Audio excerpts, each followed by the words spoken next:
Welcome to this week's edition of Coach Prep. Coach Don and I are here getting ready to record episode number 90. We've got an interesting discussion. Coach Don and I are going to talk about the balancing act between players and demands that they are under from all their different teams. The kids that are now trying to do travel ball, school ball, and all that stuff at the same time. Before we get into that discussion, let's talk about Anderson Bat Company.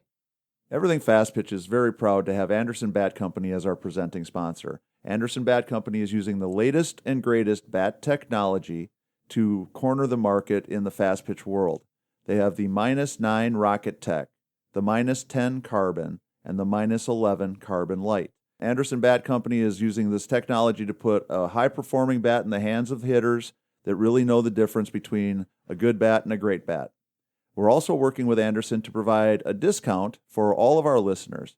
Go to the Anderson Bat Company website and order your bats. Use the EFP20 discount, which is for everything Fastpitch, and you'll get a 20% discount.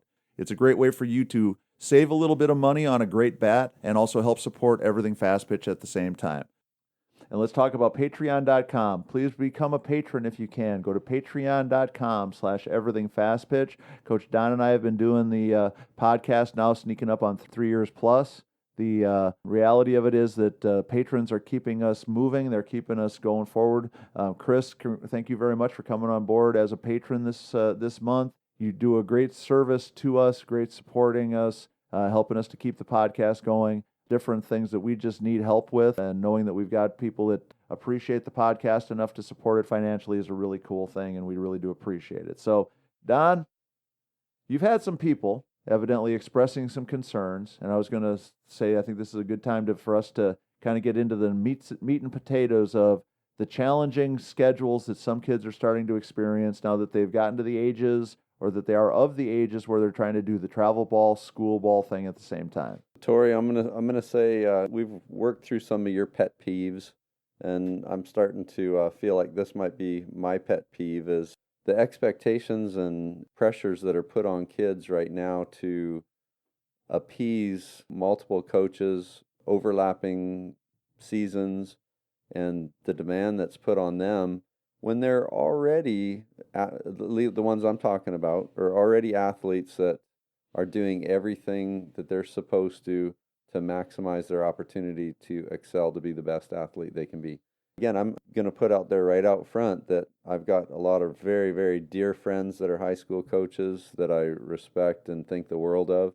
They are doing a lot of things for kids that otherwise wouldn't be available for them. But I think we're going to dive in and talk a little bit about trying to manage it as a parent, for some of our real high-end travel ball kids that are also superstars on their high school teams, right? Well, and not even so much whether a kid is a superstar or not. I think that we think about those kids in the equation a lot because many of them are the ones that are aspiring to play college softball. Many of them are doing the things above and beyond the normal call of duty to try to, fulfill that goal. And to my way of thinking, we just have a really simple problem that I don't think there's a solution to. The problem is simple. If you're coaching your high school team, you care about your high school team. Sure. If you're coaching your travel ball team, you care about your travel ball team. If what you think about is your number one priority is, I've got a really good high school team. We got a chance to win a state championship this year. I really got a good travel ball team. We got a chance to make some noise. Both of you are going to approach it thinking about, well, what's best for our team and what's going to give our team the best chance to be successful. And unfortunately, in the world of coaching, the reality of it is that I don't know very many coaches who are going to think of things any more diplomatically than what's best for me and my team.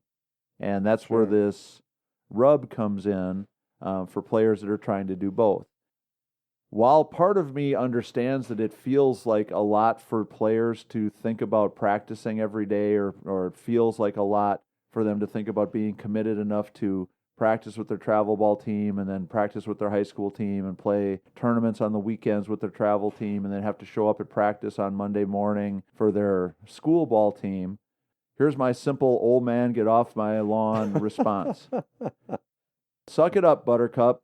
And get it done. Yeah, because you're talking about some of these kids that are the ones that are being put out upon so much, that are aspiring to play in college. What do they think happens when they go away to college? Coach, I don't really feel like practicing today. I worked really hard yesterday on my own. I did a lot of work this week on my own, so I don't think your practices are that important. In my thought, Tory, these aren't the kids that are trying to get by without doing just as little as possible just to get by. I'm thinking more of the kids that are really high end, doing everything they can, trying to play on the best travel ball teams that they can play on, and they are likely the better players on their high school team, so they're important to the high school team too. But the expectation seems to continually go up in an effort for these high school teams to be the best, like you said, which they should. And they're creating an opportunity for kids that aren't doing all the things that the high-end travel ball kids are doing. The kids that are kind of on the bubble, or the middle kids, and for them to have a place to go and take ground balls all summer, to go and hit, to be a part of a speed and agility program, to do all these other things, I think is awesome. And that's really exciting. But there's also an expectation for the high-end travel ball kids that are going to lessons, practicing, doing their pitching lessons, doing all these things, to also be in a situation where I think they might overtrain very easily. And the expectation is that they got to be there just like the rest of them, or they're not going to play in the fall. Right. Well, and now the overtraining thing, here's my first thought about that. Yes, it's a possibility. We could have some overuse issues, but there's things that every player can be doing on her own and should be doing on her own to help mitigate that. As I listen to you talk about it, I'm going to bring up a player that I know is very near and dear to your heart, that I think is the prototypical, did everything humanly possible to be the very best player she could possibly be kid, and that's Sydney Chambly. We've had her as our player of the week. Sure. She was a total rock star last week in the regionals and helped Georgia win their regional and advance to the super regionals. And I think she is probably the kid that you're talking about totally dedicated, doing her hitting, doing her training, doing her lessons, working really hard for her travel ball. Yep. And I'll bet you everything I own and a kidney that if you ask Sydney how much harder she's working now as a freshman at Georgia compared to what she thought was the, oh my God, I can't do this, worst moment ever in high school, that she would take that moment back when she thought, oh my God, I can't do this in high school thing in a heartbeat, because that's like a weekend off or a week off compared to what she's doing every week of the year in college. Yeah, well, again, too, I'm excited that Sydney's having the opportunity that she has, but I think she might be, the exception. She was an exception in many ways, just from her ambition to, all the things that she and her family made available for her to go and be a part of. And, I think that communication and management of these extra opportunities in the summer for the kids to go and train is going to be important to become a Sydney, because if I go to practice with the high school and I work on, long hops, from the outfield, and when I'm working on long hops from the outfield, my arm ends up being kind of sore at the end of the day. But little do they know that I've got to go to my regular travel ball workout that night, and I just finished a weekend of 7 games or however many games on the weekend. And everybody's do different. More long toss. Yeah. Get your arm stronger. Everybody's doing different ice after you throw. Everybody's doing Stretch different more. things with all these teams. Do more right? plyometrics. So I've got one. Get in the weight room. I've got one kid at my high school tournament that didn't play last. They took the weekend off. I've got another that played 7 games. I've got some that aren't even playing travel ball, and they're all showing up on Monday for the high school workouts. And who's managing and keeping up with all that stuff? And when you have the player. When you have a regular, yeah, well, I mean, but here's the thing: is they don't want to go there. They're going to be a freshman. I want to go there and impress the high school coach. So I'm going to go up there and say, hey, by the way, my arm's sore, or am I going to go out there and just see how much I can do and push it to the point that I'm getting hurt? Challenge is a simple one. If we sign up to be on all these teams, it's up to us to be ready to handle whatever it means when I do it. Right. If you think that going to practice every day with the high school team is going to be more than you can manage with everything else that you're doing, the response is simple. Don't do it. But when you sign up, suck it up, Buttercup, you're on the team. And if that means that you've got to figure out a way to manage the stresses on your body to do the extra stuff that you need to do, I just think that falls on the players who are choosing to do that, to do the best they can to manage it. 14-year-olds and 15-year-olds and their parents to make big person decisions and all that kind of stuff. Yeah, it is. But the thing that we cannot resolve is if you're coaching a team, you're coaching your team, and your expectation and your level of commitment that you expect from your players is always going to come back to what's best for you and your team. And again, like I said before, I think it's up to each player to do the things that they need to do if they've signed up to do both, to expect the high school coach to think that their team is less important because it's not quite as good as the travel ball team, or we've got some kids on our high school team that aren't really good players, but but they're on our team because they go to our school, and we need roster. We need the 9, 10, and 11 players on the roster.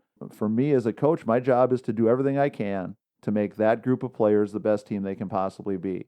And if in my way of thinking, my style of coaching, that means that we get to practice for 5 weeks in the summer and we get to go 5 days a week for 4 hours a day, then for 5 weeks out of the summer, everybody who's on my team is going to figure out a way to do what I need them to do for our team to be the best version of itself that it can be. And that's just the way I've always felt about it. Yeah, well, and I'm glad that we're chatting about it and getting a chance to share this stuff, Tory, because I want for the parents, too, to have eyes open going into what's really going on, and for the expectations to be laid out on the high school coaches' end, too, because some of it ends up being speed and agility stuff, right? And sometimes that's handed off to a different coach at the high school. It's like on Tuesdays and Thursdays, we're going to do speed and agility, and we're mixing with the football team and basketball team because they're available. Right. And we go out and do that, and we might be doing activities that aren't really conducive to playing in a national tournament at the end of this summer. Say the high school football quarterback's not going to be maxing out on his squats before the state championship game. Why should our star pitcher be flipping tires on the football field going into a national championship weekend? Right. But these are things that I'm just saying that parents need to be aware of. They need to talk about with the high school coaches. High school coaches need to kind of, have their eyes open too as to what's in the best good of the kid, to at least be aware that all of those kids are not, I just want to slack and get by and get to play in the fall but not do all this stuff. Right. I think that we all, as the adults and as the coaches and parents, need to come together and just find a good balance. And I think it's a good opportunity for the kids to gel and for the high school coaches to create an environment where they do have a chance to win a championship, because that is, like you stated at the beginning, the important part is doing everything they can. But I find too, it seems like if one high school is doing something, then I have to do that and one more. Right. And at least here in Georgia, I feel like we're getting to the point where it's getting to be a lot, and maybe it does need to be where kids choose which one. And at that point, I would feel really uncomfortable saying, you know what, I think you're going to be seen more and have a better chance to play at Georgia for Sydney if she just played travel ball. Right. What would that have done to her high school?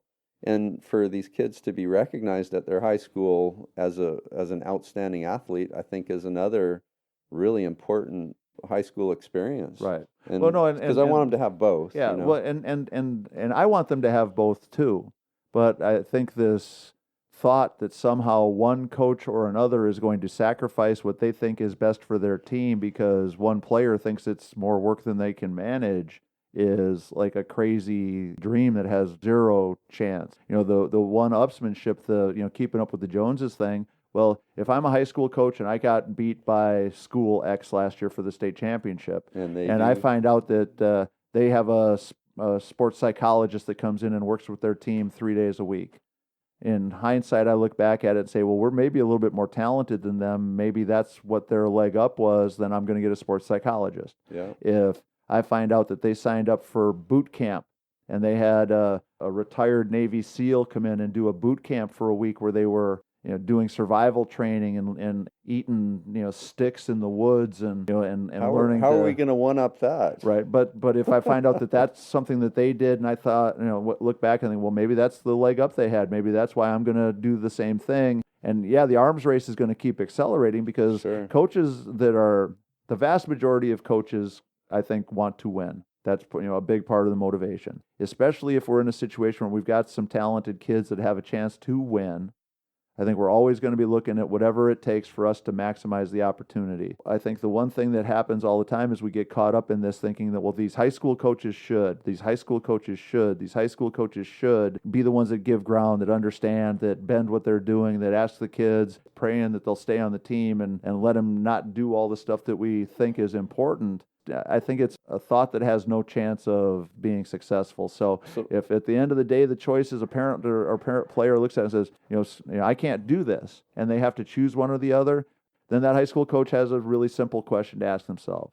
Am I better off changing the way I'm doing things and keeping players like her on my team, or doing what I think is most important for the team? And if that means I lose a player or two along the way, I'm just going to have to live with that option. And I'm making a prediction here for us in Georgia that that's going to be the next phase, unfortunately. Right. And I don't want for it to be. I would love for everybody to communicate better and to work through that, just like you're saying. Let's make it a perfect situation where they all have access to, all these different things. But, when the fall time comes, that high school coach is going to say, you know what, I don't want you going to any tryouts and workouts for your travel ball team, and they're going to exclusify them to themselves at that point. Right. Well, and again, so they're almost saying we'll make a choice. Right. And again, why do they do it? Because they know that's what's best for them and their team. Because their kids might get hurt. Right. That's what's best for them and their team. And so, the idea that coaches are going to look at it from it's not really good for me. It's not good for my team. It might keep us from being as successful as we could be, but go ahead. I want all the parents and players to go in with their eyes wide open and at least to see both sides. So right.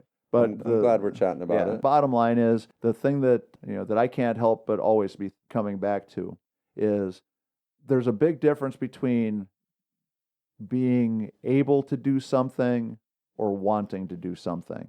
And to me, I think that looking at the workload and the level of expectation that I have seen kids give to college softball for 25 years, of 6 days a week, 4 hours a day, all the other stuff that goes along with it, knowing that they can do that, the idea that high school age kids can't do both is challenging for me. I have a hard time getting to that point, logically. But if they feel that they can't, then they're just going to have to be the ones that make the choice. Because if we think that the school or that the coaches, whether it's the travel ball coach or the high school coach, is going to sit back and say, nah, don't come to practice. It's not that big a deal. I think that we're just not going to ever get there. So just like you, I have seen kids work extremely hard in the college setting. But to me, the big difference is that's one group of kids all experiencing the exact same thing, supervised by the exact same people, and creating a plan and a vision that they can implement and hopefully have good success with. Whereas the high school setting, multiple different high schools, multiple different things happening, and not coordinating or talking about what's going on with the travel ball world and what their schedules are. Right. So that's where I think the parents need to at least be very conscientious about managing it or helping manage it and bridge that gap between too much and reasonable and all those things. Right. But how about the player goes to her travel ball coach and says, hey, I had a really hard week with high school practice this week. I'm not playing this weekend. Maybe so, right? Yeah. So instead of thinking this poor evil high school coach shouldn't be trying to win a state championship, we should get the travel ball coach to understand that meaningless 7-game friendly in May that the college coaches can't even come to watch. Right. That nobody's recruiting from, so that we can play 7 games and brag to everybody that we went 7-0 this weekend. Maybe that's the one we're supposed to give up. Well, I just think that we're going to be tugging and pulling both ways here. Yeah. So here's my bottom line to the whole thing. If you sign up for both, shut up and do what you need to do. That's just as simple as I can make it. If you don't think you can do both, don't do both. It's that simple. If you decide that you can't do both, that's your choice. You can't be half in, half out. Either you're going to really play and you're going to do what it takes to be on the team, or don't play. Don't think that because you are already working hard that it means it's okay for you to not show up for practice, not show up for weights, not show up for workouts, and still expect to play just because you're talented enough to not do any of that stuff and still be one of the best players on the team. So my tail end is moms and dads and players and coaches. Y'all work together, make this thing a productive opportunity for everybody to be a part of, and let's make it work. But don't just drop them off and say, go do your thing. Be involved in it. Let's all play an active role together to make sure that we're doing the best we can to keep them healthy and comfortable and happy. Yeah, productive. The sun will come out tomorrow. Bet your bottom dollar that Don's not in charge of the world. No, but that's Y'all cool. just be kind. Yeah. Just no matter what's good for you, give that up so that it'll be good for everybody. Sure. There we go. The Don version. It's a happy place to be, Don. I just don't think that we're getting there anytime soon. Can't we all just get along? Can't we all just be happy? Well, I hope you enjoyed Don and I knocking that thing around a little bit. If you have suggestions or ideas, questions, anything you want us to talk about, please make sure you reach out to us at fastpitchprep@gmail.com or everythingfastpitch@gmail.com. We're always looking for topics and suggestions. We would love to hear what you want us to talk about so we can keep adding things to it, and make sure that you reach out to us. We certainly love hearing from you. So, Don, anything else for number 90? No, just looking forward to another sunny day, Tory. Another beautiful day where everybody gets along. So for Coach Don McKinley, our producer Stan Lewis, this is crabby old Coach Tory saying have a good week, and we'll talk to you again next time.